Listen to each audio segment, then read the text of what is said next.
तो इजरायल और हमास की जंग लगातार जारी है और इस बीच इजरायल की सेना ने दावा किया कि हमास एक लंबी जंग लड़ने की तैयारी में है। इजरायल की सेना ने हमास के कमांड सेंटर पहुंचने का दावा किया और इसी कमांड सेंटर में इजरायल के बंधकों को रखा गया था। साथ ही वहां से हथियारों का जखीरा भी बरामद हुआ और जंग की शुरुआत से ही इजरायल यह आरोप लगा रहा है कि हमास के लड़ाके अस्पतालों और स्कूलों को अपना ठिकाना बनाकर बैठे हुए हैं, क्योंकि उन्हें इस बात का भरोसा है कि इजरायल की सेना पर अंतर्राष्ट्रीय दबाव है और इस दबाव की वजह से वो अस्पतालों और स्कूलों पर हमले नहीं करेगी। लेकिन बेंजामिन नेतन्याहू ने यह ऐलान कर चुके हैं कि वो हमास के लड़ाकों के सफाए तक ये जंग खत्म नहीं करेंगे और जैसे जैसे उनकी सेना उत्तरी गाजा के अलग अलग शहरों में घुसती जा रही है, ये युद्ध और भीषण होता जा रहा है।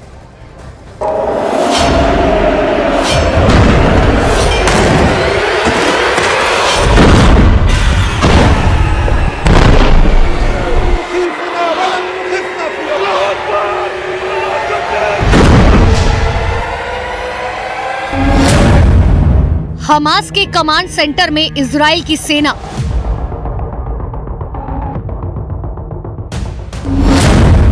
कमांड सेंटर में मिला हमास का वॉर कैलेंडर। इजराइल के खिलाफ फेल हुआ हमास का प्लान।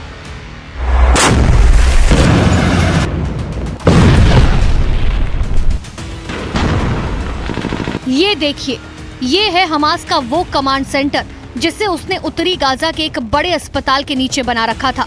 यहाँ जब इजराइल की सेना पहुंची तो उन्हें तमाम सबूत मिले। एक के बाद एक ऐसे सबूत सामने आए जिससे पता चलता है कि ये न सिर्फ हमास का कमांड सेंटर था, बल्कि यहाँ हथियारों का गोदाम भी था और यहाँ इजराइल से कब्जे में लिए गए बंधकों को भी रखा गया था।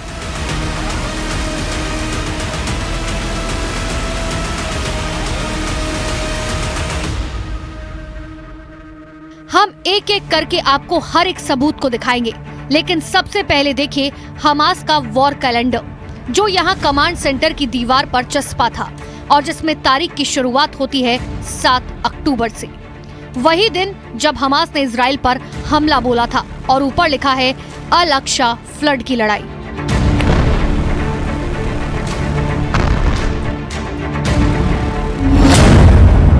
इस कैलेंडर को ध्यान से देखिए। 7 अक्टूबर से 30 नवंबर तक का ये कैलेंडर यहाँ हमास के कमांड सेंटर में मिला। 7 अक्टूबर से 3 नवंबर तक इस कैलेंडर में तारीखों को काटा गया, क्रॉस का निशान बनाया गया। उसके बाद की तारीखों पर कोई निशान नहीं है। तारीख के साथ कैलेंडर में दिन भी लिखा गया। कहने का मतलब हमास को पता था कि अल अक्सा फ्लड की लड़ाई करीब 2 महीने तक चल सकती है। इस कैलेंडर से ये भी पता चलता है कि 3 नवंबर के बाद यहाँ से आतंकियों ने अपना ठिकाना बदल लिया। इसकी कई वजहें हो सकती हैं। अस्पताल में बिजली की सप्लाई बंद कर दी गई थी, आईडीएफ ने यहाँ इंटरनेट की सेवाएं ठप कर दी थी और इजराइल का ग्राउंड ऑपरेशन शुरू हो चुका था और इजराइल की सेना तेजी से गाजा शहर में दाखिल हो रही थी। लिहाजा हमास के इस कमांड सेंटर पर तैनात आतंकियों को डर था कि वो कभी भी इजराइल के निशाने पर आ सकते हैं। लिहाजा उन्होंने अपने कमांड सेंटर को बदल लिया।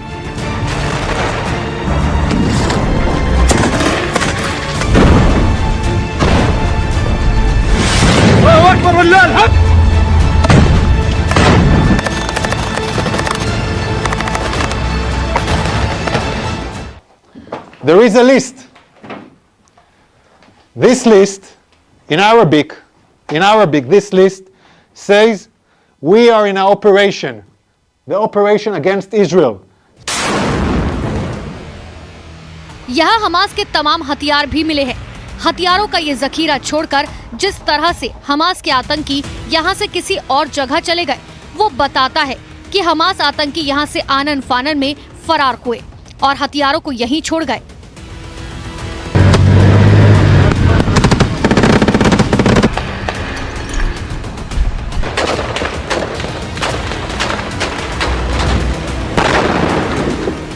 अब देखिए कि इस कमांड सेंटर में जो सबूत मिले हैं, जो बता रहे हैं कि यहाँ पर हमास के आतंकियों ने बंधकों को रखा था।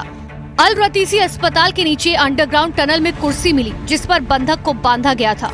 इसके नीचे ही एक तार भी मिला जिससे बंधक के पैरों को बांधा गया होगा।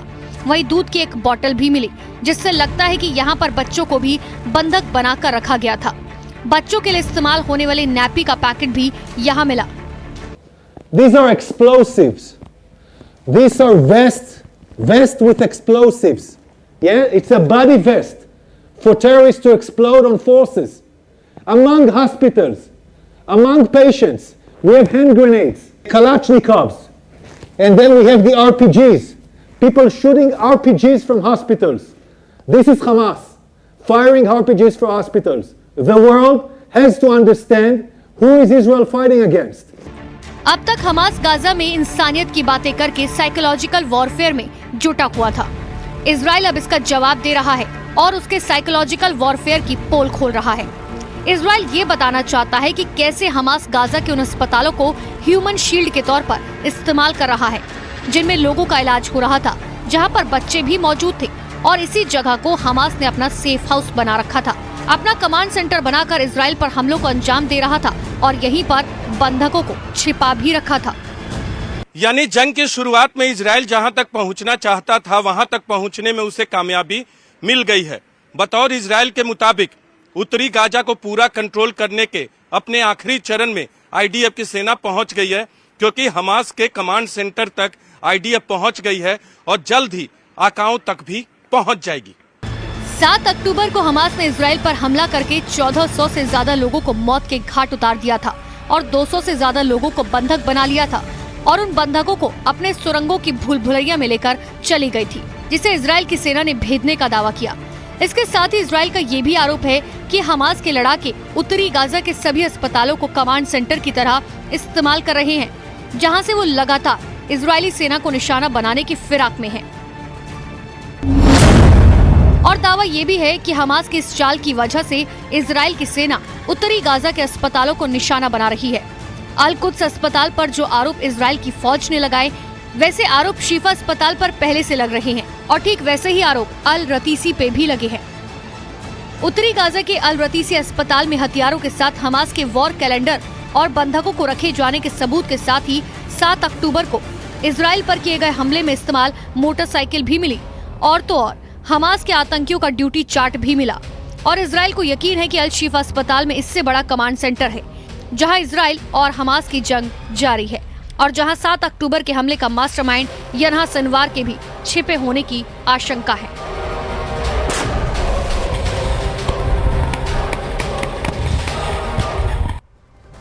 तो उत्तरी गाजा में अल रतीसी अस्पताल में किस तरह से हमास ने अपना कमांड सेंटर बना रखा है, उसकी एक्सक्लूसिव रिपोर्ट आपने देख ली है। अब हम आपको ये दिखाते हैं कि कैसे अल रतीसी अस्पताल के आसपास हमास का एक कमांडर का घर है और वहीं पर सुरंग का दरवाजा भी है। आपको दरअसल सैटेलाइट से ली हुई तस्वीरें दिखा रहे हैं। दरअसल ये देखिए, ये सैटेलाइट से ली हुई तस्वीरें जो हम आपको समझाने की कोशिश करें कि कहां पर अल रतीसी अस्पताल के आसपास जो है वो ठिकाने मौजूद है। आप ये समझने की कोशिश कीजिए कि सुरंग का दरवाजा किस तरफ है। ये देखिए, ये अल रतीसी अस्पताल है। अगर आप आसानी से समझने की कोशिश करेंगे तो ये अल रतीसी अस्पताल, लेकिन इसके पास स्कूल भी मौजूद है जो आप साफ तौर पर देख पा रहे हैं। दरअसल ये स्कूल यहाँ पर मौजूद है, यहाँ पर अल रतीसी अस्पताल एक स्कूल। लेकिन अब सबसे बड़ा सवाल है कि अल रतीसी अस्पताल है और यहीं पर अस्पताल के अंदर हमास के आतंकियों का ठिकाना मौजूद है, जो सैटेलाइट से ली हुई तस्वीरों में साफ तौर पर पता चल रहा है, क्योंकि ये वो ठिकाना है। और स्कूल के आसपास देखिए कैसे इन आतंकियों ने यहाँ पर सुरंग में जाने का रास्ता बनाया हुआ है, यानी कि एक तरफ अस्पताल एक तरफ स्कूल, और स्कूल से ही रास्ता बना हुआ है ताकि ये सुरंग से जो है अपने अड्डे पर जा सके। और वो सुरंग जो है नीचे जाकर अस्पताल के नीचे बंकर का रूप ले लेती है, जहां पर आईडीएफ के मुताबिक बंधकों को रखा गया था, जहां से तमाम चीजें बरामद हुई है। चाहे वो लिस्ट की बात की जाए कि आखिर कौन कौन से बंधक वहां पर मौजूद थे, चाहे मोटरसाइकिल की बात की जाए, ये तमाम चीजें जो है वो मिली है। आज हम आपको देखिए एक और मैप के जरिए ये भी दिखाते हैं कि कैसे यहाँ पर अल रतीसी अस्पताल के पास हमास ने अपना इंफ्रास्ट्रक्चर तैयार किया हुआ है, क्योंकि यही वो अल रतीसी अस्पताल है जहां से ये पता चला है कि 7 अक्टूबर को जो कुछ हुआ था वो किस तरीके से जो है तैयार किया गया था। ये अल रतीसी अस्पताल का पूरा इलाका, दरअसल ये सैटेलाइट से ली हुई तस्वीर है, जहां पर एक स्कूल है। ये आप समझने की कोशिश कीजिए कि देखिए, सबसे पहले समझिए 2 अस्पताल जो हैं वो यहाँ पर मौजूद है, यहाँ पर एक स्कूल जो है वो मौजूद है और यहाँ पर ही यूएन की इमारत यानी कि यूएन का दफ्तर भी है। और इन सब के बीच में हमास ने अपना ठिकाना बनाया हुआ है।